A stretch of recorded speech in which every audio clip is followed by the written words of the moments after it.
Let us begin with the first truth drawn from Psalm 34, that the favor of God is not an abstract idea, not a poetic exaggeration, but a shield of preservation. When David declares that those who fear the Lord lack nothing, he is not appealing to empty religiosity. He is drawing from lived experience, from a reality he had tasted when hunted, when surrounded, when condemned to destruction. And yet he was preserved. What shield protected him? Not the shield of bronze forged by human hands, not the walls of a fortress built by men, but the invisible shield of divine favor. Favor is misunderstood in our age. Too often, when men speak of favor, they reduce it to material acquisition, to wealth, to positions of status. But favor, in its truest sense, is the unseen current that alters the course of your destiny. It is what lifts Joseph from a pit to a palace, though his brothers conspired to destroy him. It is what allows Daniel to sleep in a den of lions, untouched by the fangs of beasts. It is what causes Esther, an orphan in a foreign land, to stand before kings and rewrite the fate of her people.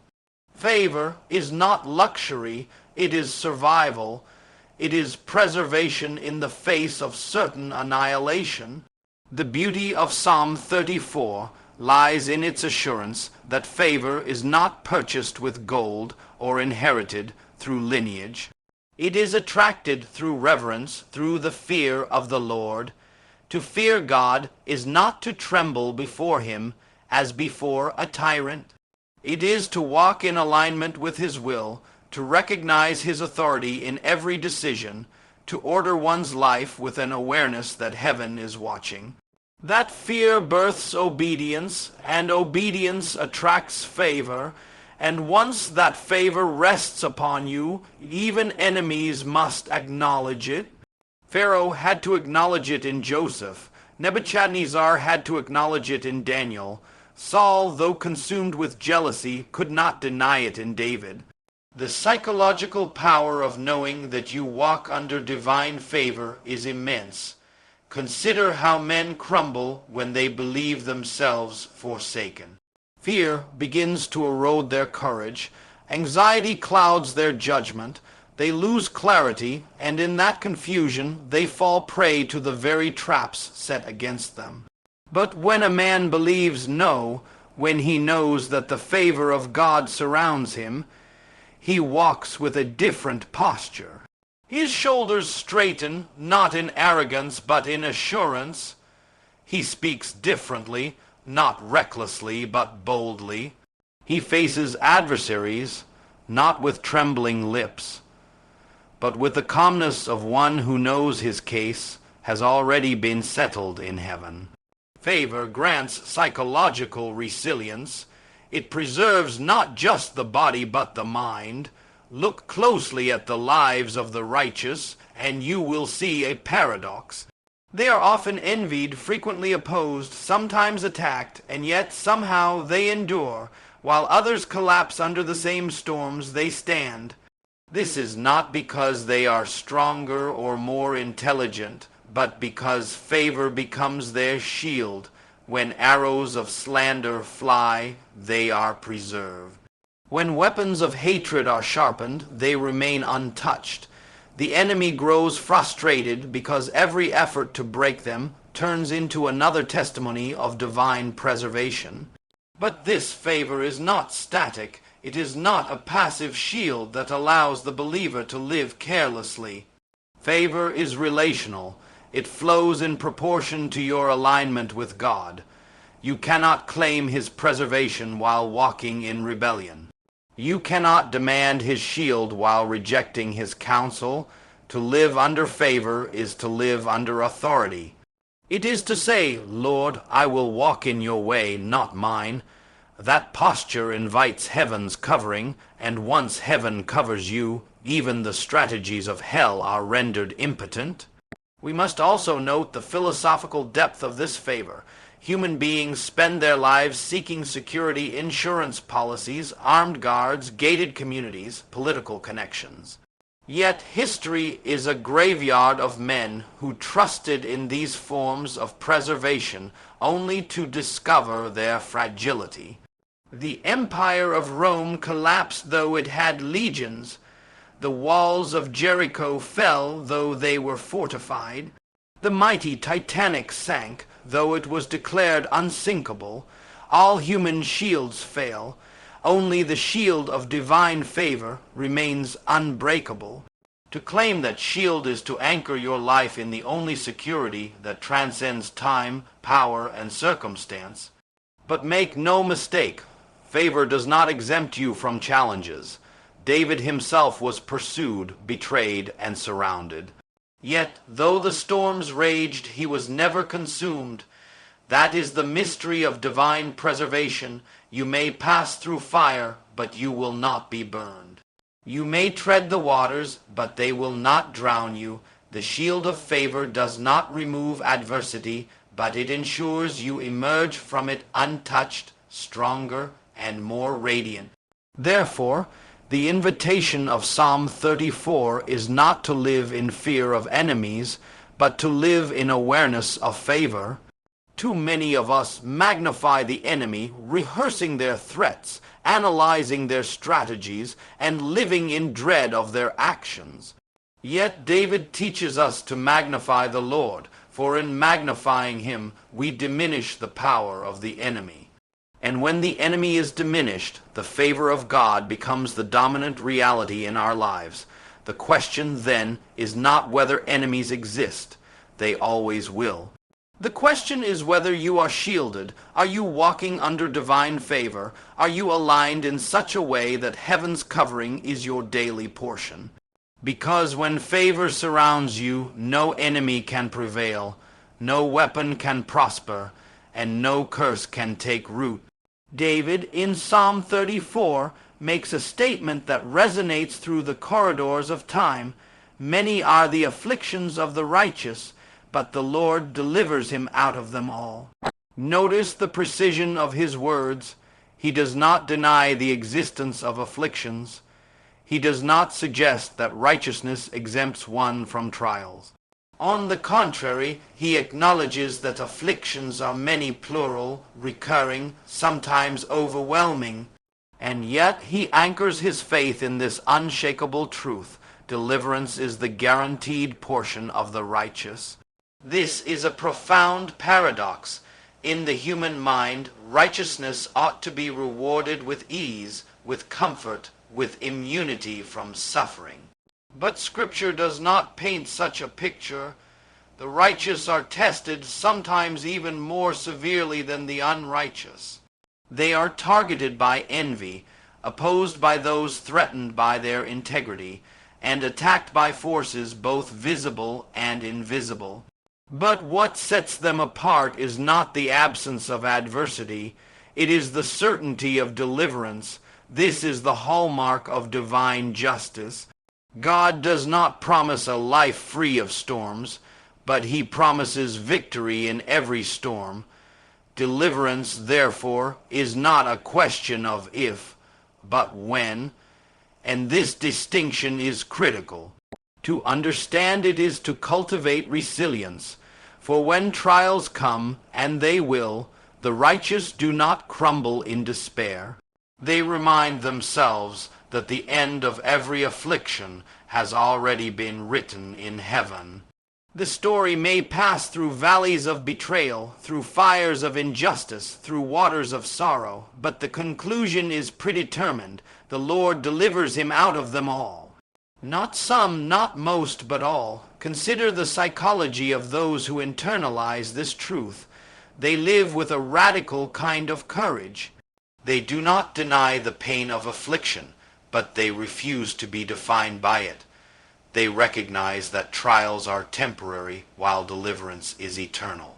This conviction transforms the way they engage with adversity. Instead of allowing affliction to breed bitterness, they allow it to refine their faith. Instead of interpreting suffering as abandonment, they interpret it as a prelude to testimony. Such a mindset destabilizes the enemy because the enemy thrives on fear, despair, and hopelessness.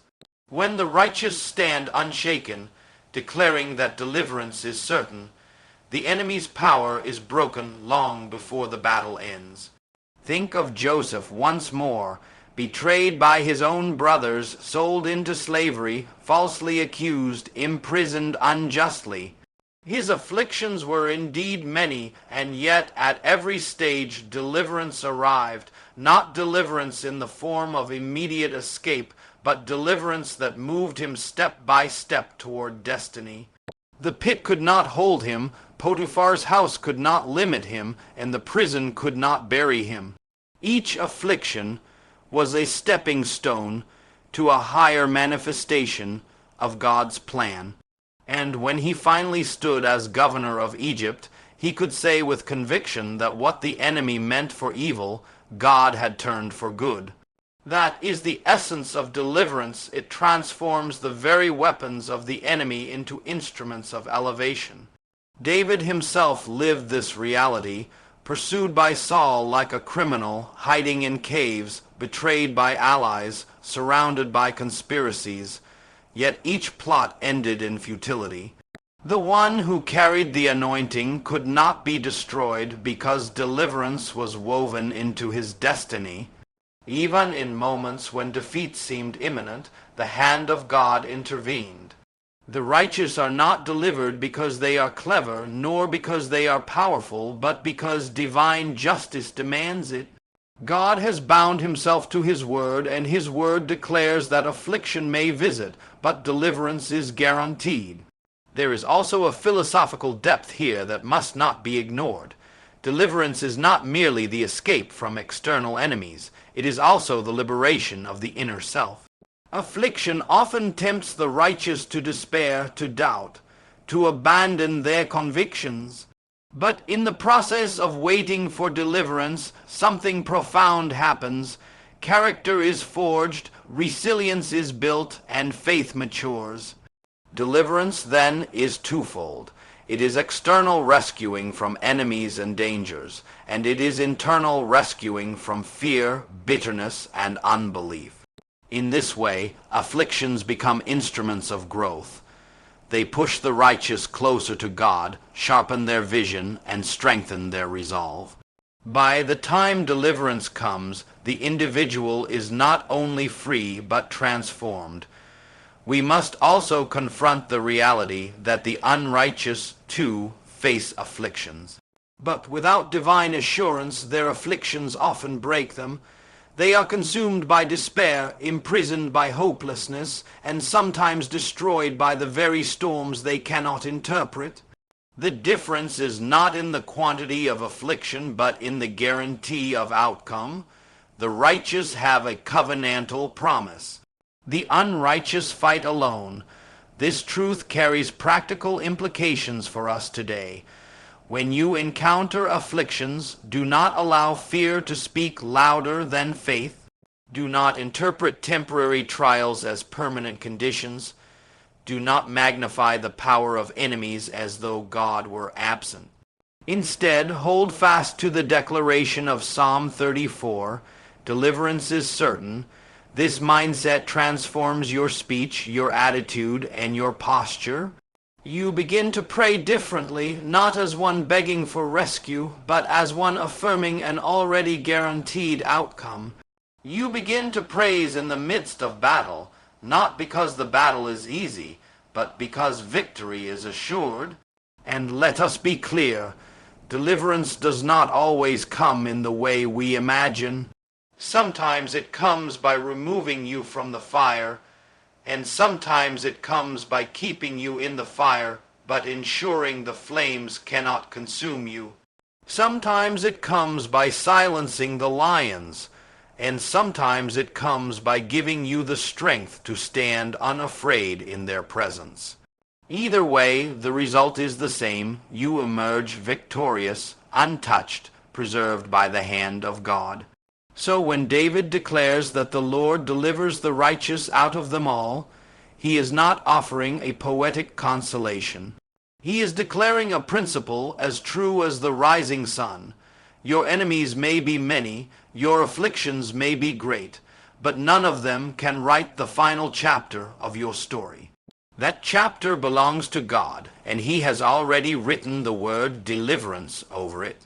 When David begins Psalm 34 by declaring, "I will bless the Lord at all times, his praise shall continually be in my mouth," he is not making a casual statement of piety. He is revealing a profound spiritual strategy. Praise, in his experience, was not reserved for moments of comfort. It was his weapon in times of peril, his posture in moments of danger, his language in the presence of enemies. He had discovered that praise joined with faith was not ornamental, it was instrumental. It was the pathway to victory. Most people, when they encounter adversity, respond with complaints, despair, or silence. Their words become soaked with fear, their hearts sink under the weight of affliction, and their lips confess defeat before the battle has been decided. David understood that such a posture weakens the spirit, disarms the soul, and emboldens the enemy. So he chose the opposite. He chose to bless the Lord not occasionally, not selectively, but at all times. In joy and in sorrow, in triumph and in trial, praise remained his constant. That decision was not merely spiritual discipline, it was psychological warfare. Because what is praise? Praise is the deliberate act of magnifying God above circumstance. It is a declaration that, although the storm is real, the God who commands the winds is greater. It is the proclamation that, though enemies surround, the God of hosts outnumbers them. When you praise in the face of danger, you reframe reality. You strip the enemy of psychological advantage, and you align your spirit with divine strength. This is why Scripture says God inhabits the praises of his people. Where there is praise, there is presence, and where his presence is, no enemy can stand unchallenged. Faith, likewise, is not a passive belief, but an active orientation of the mind and heart. Faith is the assurance that God's promises are more real than present circumstances. It is the conviction that deliverance is certain even when chains are still unbroken. Faith is what allows Daniel to kneel in prayer, though decrees of death are written. Faith is what keeps Paul and Silas singing hymns in a prison at midnight. Faith refuses to negotiate with fear. It anchors the believer in the certainty of God's sovereignty. And when faith and praise converge, they produce a force that is undefeatable. Let us reflect on this through the lens of psychology. Human beings are naturally conditioned to respond to threats with fear or anger. Our nervous systems are wired for fight or flight. But when a believer responds to affliction not with panic but with praise, it is a radical disruption of this natural order. It confuses adversaries, it confuses circumstances. More importantly, it reconditions the mind. Instead of spiraling into despair, the mind is lifted into a higher realm of possibility. Praise changes perception, and perception changes experience. That is why David could declare that those who look to the Lord are radiant. Their faces are never covered with shame. Praise restores radiance because it elevates focus. Philosophically, praise and faith embody a higher logic. They remind us that the visible is temporary, but the invisible is eternal. Enemies may wield swords, but the believer wields the word. Circumstances may shout defeat, but the believer whispers promises.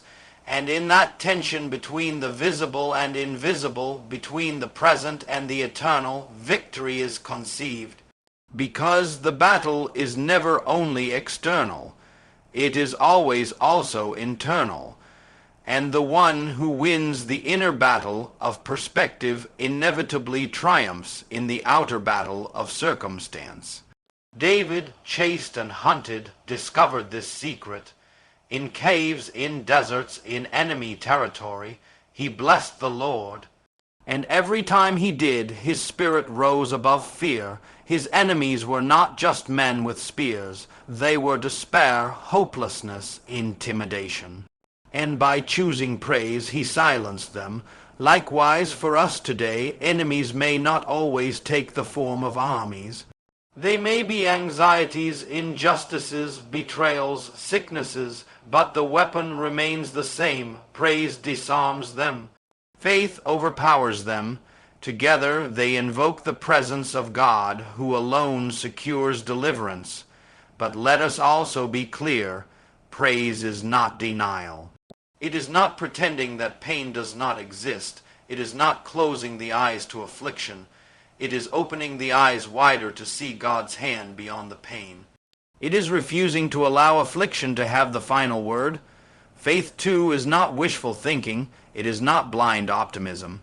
It is grounded trust in the integrity of God's character. It says, I may not see how, I may not know when, but I am persuaded that he who promised is faithful. That conviction sustains when reason fails, when evidence seems absent, and when enemies seem overwhelming. Look at Paul and Silas once again, singing hymns in the prison. Their chains were real. Their wounds from beatings were raw. Their environment was hostile, yet they praised, and what happened? The prison shook, the doors opened, and chains fell. Deliverance came not through complaints, not through negotiations, but through the convergence of praise and faith. Their enemies were confounded because they could not comprehend such resilience. That is the power of this weapon.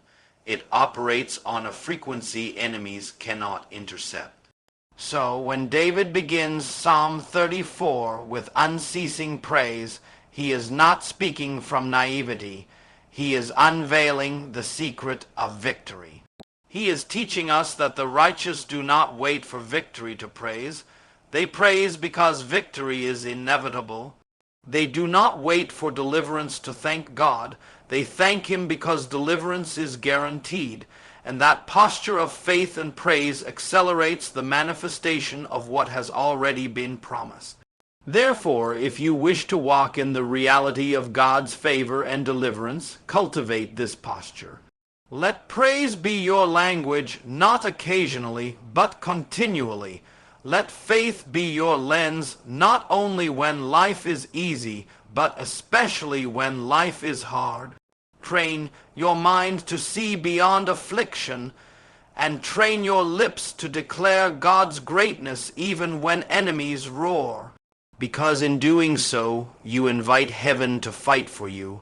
You transform the battlefield, not by the strength of your arms, but by the posture of your spirit.